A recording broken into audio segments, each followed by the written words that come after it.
Alright guys, Fugo coming to you with another video. This is another boxing video. This video is about the Perella Tony Harrison fight. It played out to a draw. And what I can take from it is that, Tony Harrison, he didn't really want to push the action, because I think what happened is, number one, he didn't want to make the same mistake he made against Jermell Charlo in the second fight, where he put his nose too much over his knee and then paid for that, So in this fight, Tony Harrison was a big gun shy. That's what I will say. He was a big gun shy.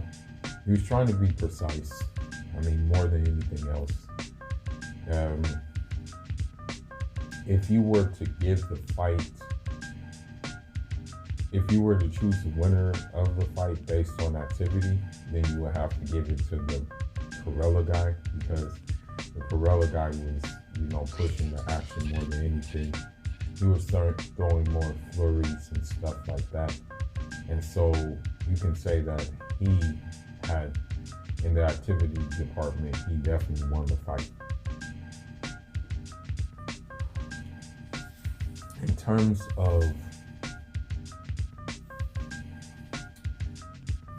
precision in punching, I would have to give it to Harrison.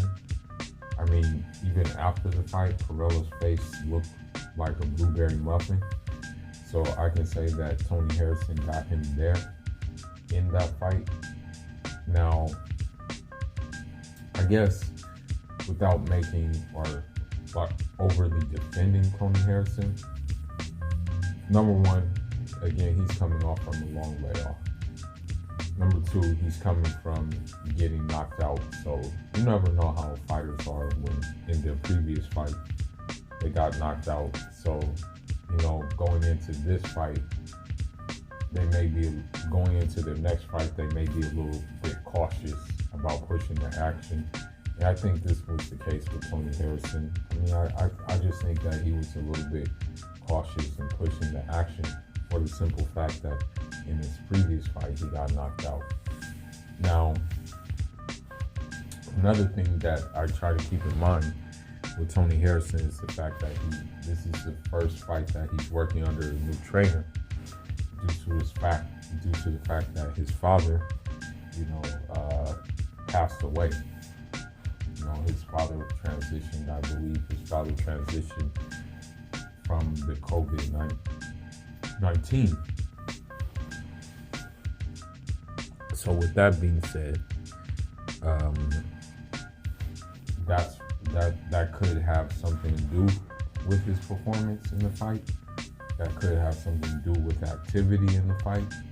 I will say the one thing that he was doing well is that he was flicking the jab out there to offset Perella's rhythm. But again, when Perella threw in punches and bunches, he had his success. I guess you can say that if you wanted to give the fight to Perella, you could. You maybe go by 7-5 and give it to him. But a draw is fair too, because I guess neither one of the fighters really was interested in pushing the action really, really strongly. However, I will say that I guess what can happen, what would be the best thing to happen now, would probably be a rematch between the two, because believe it or not, the 154 division is still stacked. You have the likes of Erickson Lubin, you have the likes of Jason Rosario, you have the likes of Jermell Charlo, you have the likes of Brian Castano. These brothers are busy, they're busy. Jermell Charlo and Brian Castano, Erickson Lubin and Jason Rosario are having a fight. And also, I believe the only other thing that maybe both fighters can do is have that rematch, or if they don't want the rematch, I think really that they wouldn't, it would be short pickings with them because there isn't too many 154 pounders available to fight. They all got fights right now, the way it seems, or all the big shots at 154 all got fights right now. But anyway, probably they'll rematch each other. The fight wasn't too exciting, but at the same time, I do like some of the things that Tony Harrison did exhibit. But again, I think maybe he would have benefited from pressing the action a little bit more.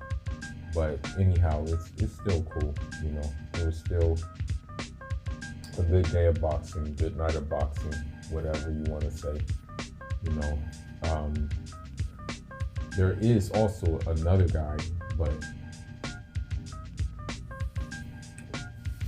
believe it or not, he's from Nigeria too. He fought earlier. His name is F.A. Apochi. He fights at cruiserweight. Now, he got some knockout power like F.A. Jagba. He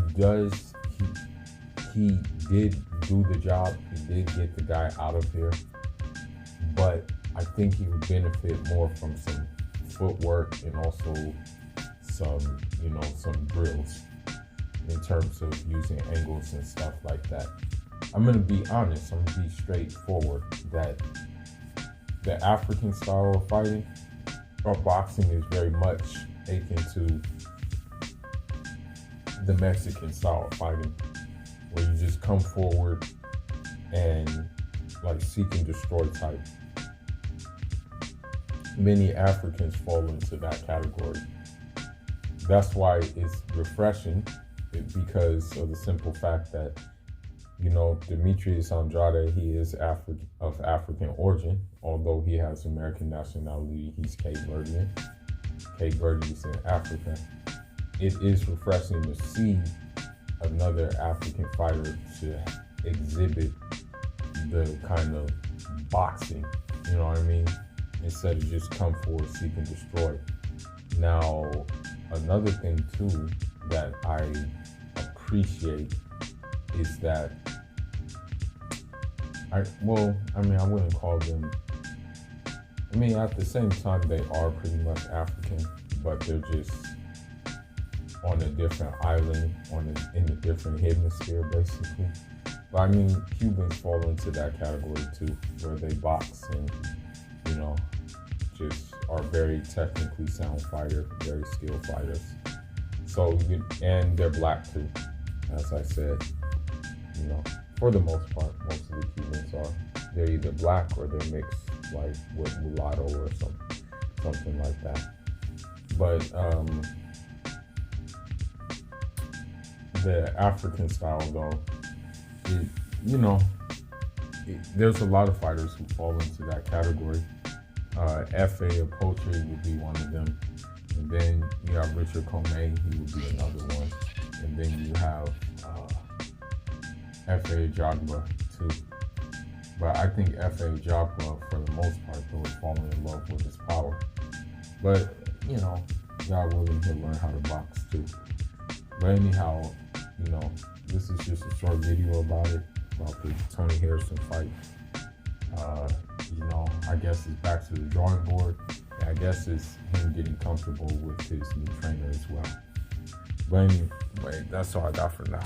Who was signing out? I'm John.